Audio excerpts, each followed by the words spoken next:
समजा झालं अबकड, मला सांगा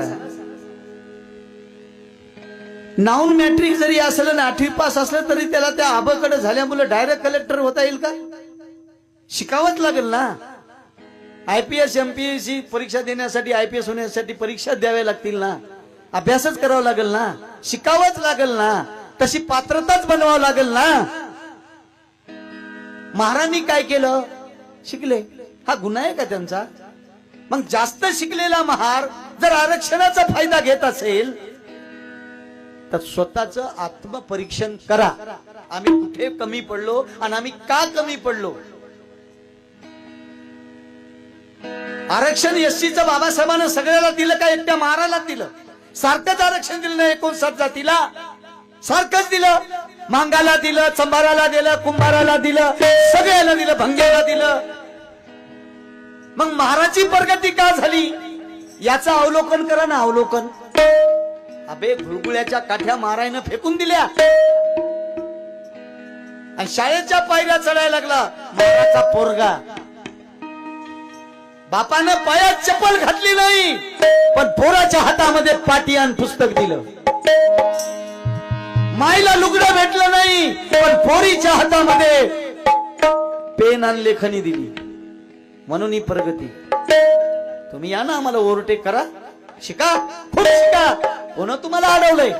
तुम्हाला शाळेत गेल्यावर काय तुमच्यावर गुन्हे दाखल केले का काहून आले म्हणून?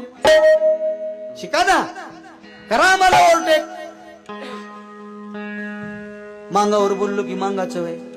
अबे बुद्ध फुले शाहू आंबेडकर, बुद्ध फुले शाहू आंबेडकर, छत्रपती शिवाजी राजा, अण्णाभाऊ साठे, साहित्यरत्न अण्णाभाऊ साठे या येरेकरनं डोक्यात भरले आहे.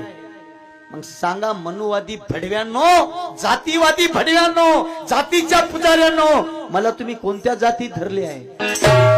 कोणत्या जाती धरले आहे?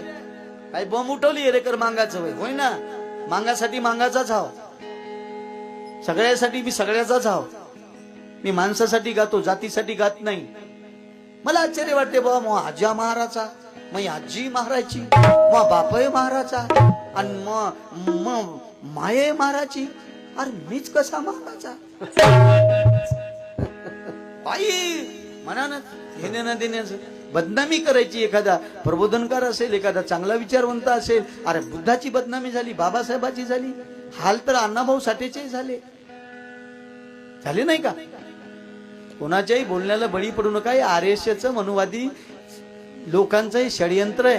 ह्या एससी समाजाला एकत्र राहू द्यायचं नाही, याच्यापुढे फाटाफूट करायची. त्याच्यातले काही आमचे माणसं फुटले आणि ते स्वार्थ अंध होऊन या समाजाला दिशाभूल करण्याचं काम करत आहेत. मित्र, एससीचे वर्ग आहे, या वर्गात आपल्याला सगळ्याला बसवलंय नाही का?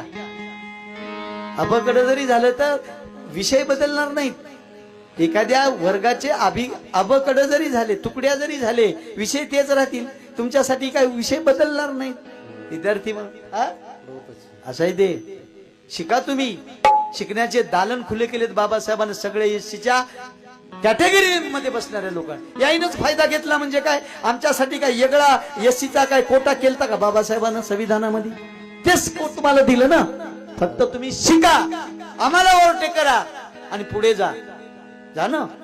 अभिनंदन करतो आम्ही. एका शरीराचे 2 हात आहेत, मांग आणि महार. हे विभक्त होऊ शकत नाहीत. कोणाला करायचे असतील तर त्यांची मर्जी. कि यह संविधान है,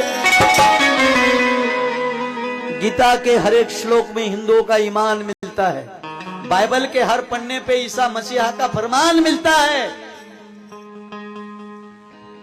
कुरान में मुस्लिम को खुदा का एहलान मिलता है, लेकिन भारत के संविधान में सभी को सरी का सम्मान मिलता है. ये बाबा साहब की देन है.